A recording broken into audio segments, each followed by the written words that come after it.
author of the best-selling books, The Hormone Fix, Keto-Green 16, and my new book coming out, MenuPause. And I want to talk about what maybe your mom didn't tell you about menopause. Our hormones change, and menopause is mandatory and natural, and suffering is optional. It's the other end of the spectrum from puberty, and yet it's feared, and it is entered with trepidation and confusion. I was lecturing prior to the pandemic live in Oregon at a functional diagnostic nutrition conference, and I was approached the next morning after my talk on hormones, menopause, and getting keto green, and what that transpired, what menopause looks like naturally, and what we can do about it. And two women approached me in the coffee line. I don't know if you guys know, but I'm totally a coffee addict. I love my coffee. I'm drinking actually reishi tea instead of coffee to support my adrenals this morning, though. And I wanted to, definitely address the changes that occur naturally in menopause and what maybe we didn't know about it. So these two women came up to me after my talk and said, Dr. Anna, we have been coming to these conferences for years, for at least a decade. And we always share a room, and we went back to our room after your talk and started talking about our menopause, our sexual health, how our libido has changed or adjusted, and what that's meant to their relationships. Both of them are married, and married for over 15 years to their partner, and said we've never talked to them about having pain or discomfort with intercourse. We've never talked about our hot flashes and our symptoms that are really uncomfortable, like bladder leaking when we cough or sneeze. And it's not something we talked with our mothers about.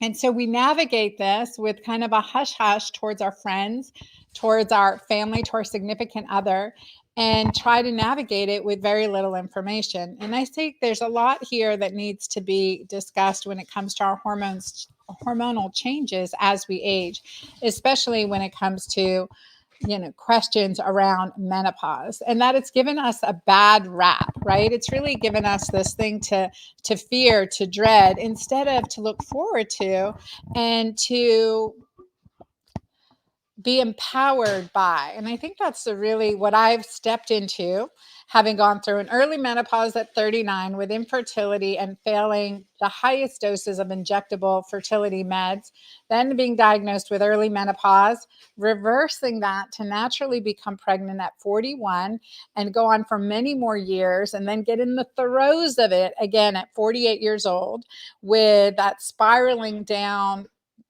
hot flashes, night sweats, difficulty sleeping, mood swings, weight gain, despite not doing anything different. Let me tell you, that is very humbling. And I had been well over 240 pounds at one point, right? I'm a board certified gynecologist and obstetrician from one of the best universities in our nation, Emory University.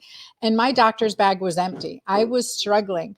That led me on this journey to recognize that as much as I know about our reproductive hormones like progesterone, estrogen, testosterone, and DHEA, the pathways that I've learned and memorized and spent key years of my life just delving into, that there were greater hormonal shifts that I needed to address. And that is the hormones of insulin, cortisol, and oxytocin, which is the love and bonding hormone, not to be confused with oxycodone, the painkiller. But oxytocin is that hormone we feel when we're in love, right? When we orgasm, when we have pleasure, when we're laughing with our friends, we go to a great concert, we're playing with our pets, just having fun. That's oxytocin, the most powerful hormone in our body. And we talk about biohacking, and I've been in this age management area, biohacking longevity for almost 2 decades now. And one of the key hormones to modify, to improve our longevity is oxytocin. It's oxytocin, this hormone that the blue zones around the world have in common. And that is increasing oxytocin activities like having community, people who have you back, people that you love and that love you back. This caring concept is huge. This is what oxytocin is. It's a powerful hormone. And having had trauma, PTSD, having suffered with PTSD myself, and infertility and early menopause, I learned very late in the game how critical it is to empower this hormone oxytocin. And when oxytocin is playing well, when it's high, when it's optimum, everything else falls into place. And I like to consider it this, like consider our reproductive hormones. We have hundreds of hormones in our body, and metabolites of these hormones, right? They count too. We've still yet to understand hormones because they are energetic molecules. So when we check them in the blood, the saliva, the urine, they tell us something, and it's important to look at, but it's imperfect because these are energetic molecules that fluctuate with our thoughts. I mean, seriously, can fluctuate to such a degree. So if you consider the hormones, if you look at our hormones in our body in this way, all our reproductive hormones and so many hormones that we have as the students in a university setting or the students in a school, each student has its own path, its own purpose, right? Just like each hormone. And that's critical.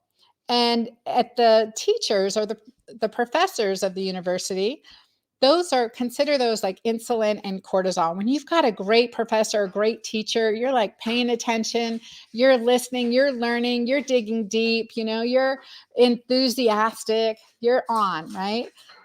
And that's critical. If they're not good teachers, there's disruption, there's chaos among the student body within the classroom, and that is so true.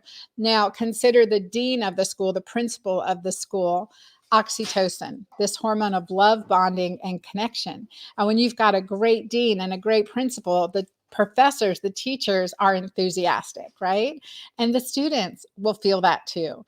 So, and if not, there's chaos. If oxytocin is low, you've got disruption with cortisol, and you get this physiology of disconnect. I call it the physiology of divorce, the physiology of grief, the physiology of trauma. And so we can reverse that. We can reverse that. I share in my first book, The Hormone Fix, about the loss of my son, Garrett, when he was only 18 months old and 3 days, and how in his life and his death, it just showed me so much. And yet the trauma and stress of that was just profound, as you can imagine, just profound. It contributed certainly to early menopause for me, to those symptoms of infertility, and to the trauma that I experienced. And when that happened in 2006, March 12th, 2006, of course we were all devastated. I mean, I barely remember the days, weeks, months following. I just knew I needed to keep the ground moving under my feet, and I couldn't keep living each day like nothing had happened, like he'd never lived. And that was impossible for me. And that took me on a healing journey around the world, because after the diagnosis of infertility and early menopause, and my doctor's bag was empty, I needed answers, and I couldn't just keep doing the same thing I was doing. So I left my practice in the hands of an amazing doctor, Dr. Deborah Shepard, and she was like an angel, came in and took over my practice. She's an obstetrician gynecologist outside Atlanta to today. And she, enabled me to take this healing journey, the sabbatical. And so, in part of this healing journey and sabbatical, I went to different places around the world. I traveled to Peru. I met in America a Native American shaman. I met a Andean philosopher in Indonesia. I met a traditional healer, and something that healer said to me. So I took we had two of my daughters. One was in college, and Amira and Amanda were 7 and 10 years old. And we went to this Indonesian healer, and he looked at me and he said, well, what's troubling you? And I said, well, I have early menopause. I'm infertile, haven't had a period, saw my own ultrasound. My ovaries are shriveled up. And this Indonesian healer, wrinkled, or incredibly wrinkled, and suntanned, and had been practicing traditional medicine in his village in Ubud in Bali for a family tradition for centuries. And so he put his hand on my head, this wise old man, and it really hurt. I mean, you can do that now wherever you are, and put your hand on your head. Now, my head does not hurt at all, but it was so tender there, so tender at the top of my head. And I was like, oh, what's this about? What's going on? And he said, you worry too much. He said, your ovaries are fine. You worry too much. That was the connection between worry, stress, and infertility in my case. And in a couple short months, I was pregnant naturally. So it taught me so much as a physician, right? As a Western trained physician, as I journeyed around the world and learned from other healers serendipitously. I mean, it wasn't intentional, but I met these amazing healers and I kept learning.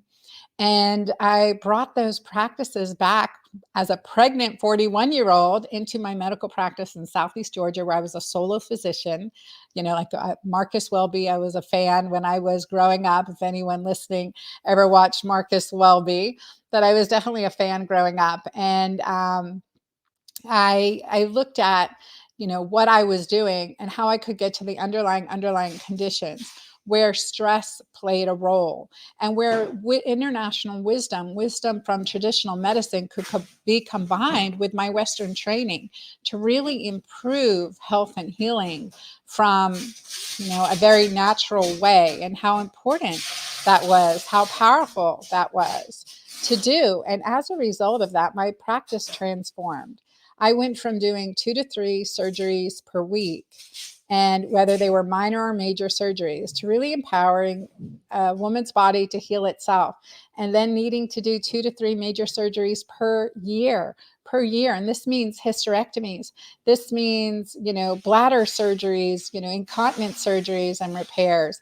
And as I got more skilled in using adaptogenic herbs and some of the techniques I brought into my practice, and empowerment through diet, very early version of my keto-green lifestyle and diet, how that empowered other women to just take control. And patients would come back time and time again and say, Dr. Anna, I didn't realize how bad I was feeling till I started feeling good again. Or I didn't realize it was possible to breeze through menopause. And these are things that really transformed my life. And I love sharing this with you.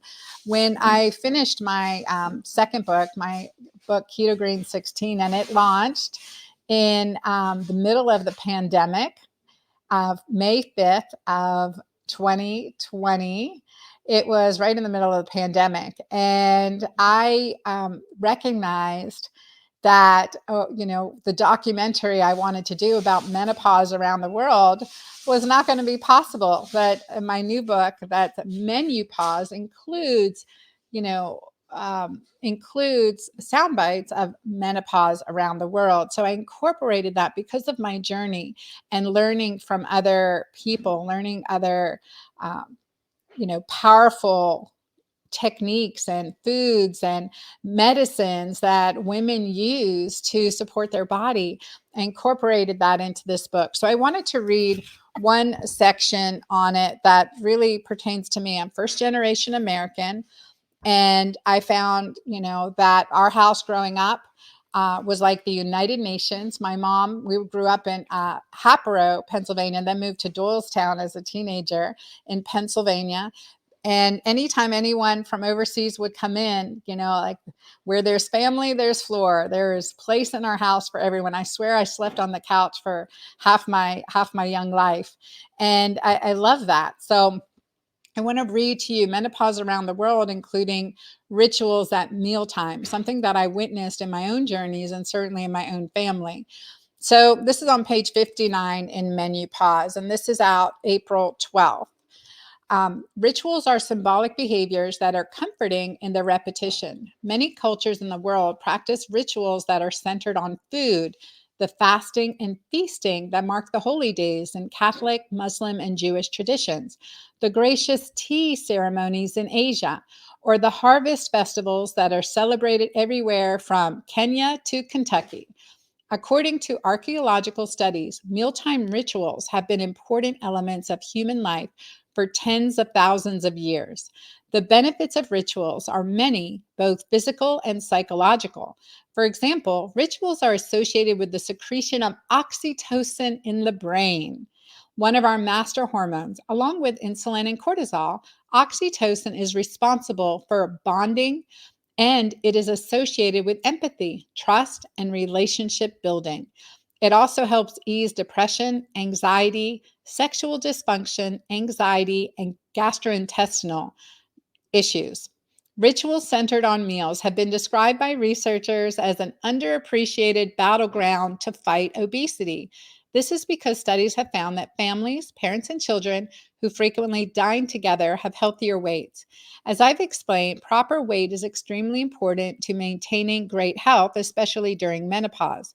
Other lines of evidence support the psychological benefits of food rituals, such as building social support and bolstering self esteem. The bottom line is this: mealtime rituals are important for a healthy menopause and a healthy life. And this is true around the world. So, how can you create eating rituals that will benefit your well being? Here are 4 easy, no fuss suggestions. First, set a lovely table. Second, light candles. Third, bless your meal. And 4, enjoy others. One of the things that we know in science is that resveratrol, we say a glass of red wine, that's going to be really good for you. So we know that resveratrol is an antioxidant and is very helpful. In fact, is probably adaptogenic as well. But yet, is it the resveratrol in the wine that improves your longevity? Or is it the fact that you are enjoying this glass of wine with a table full of friends and family, and you're laughing and telling story and connecting and empowering oxytocin? So when we get down to it and we really look and see how can we empower our bodies, it comes to these foundational, simple steps that we do on a daily basis, creating rituals that increase oxytocin, the most powerful hormone in our body. I talk more about it in my book, certainly, and I encourage you to join me and follow me at dranna.com on my website and at The Girlfriend Doctor on Instagram and TikTok and Facebook. So I love being your girlfriend doctor, and I love sharing more with you. Our next episode is going to include information on hysterectomy, what you can do with or without a uterus. But certainly, if you've had a hysterectomy, we know they have an increased risk of diabetes and heart disease if your ovaries were removed as well. And so, in our next episode on the Girlfriend Doctor Show, I'm going to delve into that and give you some practical solutions. And so, when it comes to sharing what we know about menopause, we want to start talking to our friends, start talking to our family, start sharing information, and share it with me, because I love hearing your stories and I love being part of the learning process, this transition. I'm 55 years old now with 4 daughters and a granddaughter who I just delivered. Thank you. I was like the best delivery of my life. From hundreds and hundreds of deliveries, I was able to deliver my gorgeous granddaughter from my firstborn daughter. So her firstborn from my firstborn, and it's creating a beautiful legacy. And I want to maintain this health and vitality and continue biohacking longevity to enjoy our grandchildren. I never knew my grandparents, and my mom never got to be a grandparent more than a year of her, of my daughter's life. And so it's important to me to empower women in the second spring of our life, as the Asians call it. In Japan, they say konenki is the word that they use for postmenopause. And that translated, it means the second spring of their life. And so from these other cultures, I've incorporated recipes, foods, healing practices that certainly have transformed my life. And I hope also to inspire in you and to learn from you, your traditions. What did your mom tell you or didn't tell you that you wish you knew about menopause? Let's talk. Let's talk about it. My mom didn't tell me very much. She was undergoing heart surgery. She was diabetic, and she was a baker, and the kitchen was the heart of the home, and she just plowed through. And I never knew really how much she struggled or suffered. And I can look back on it now because I was a teenager when she was going through it. I can look back on that time now. So for my daughters, I don't want them to see me struggling, but I want to share openly, honestly, what solutions are possible to be empowered from. And so within the Girlfriend Doctor brand, that we talk about awakening our mind, nourishing our body, shining from the inside out, and embracing those we love. And that embrace is that increased connection with oxytocin. So I encourage you to join me and stay tuned for my next episode on the Girlfriend Doctor when we'll be talking about hysterectomies. Okay. Bye, y'all.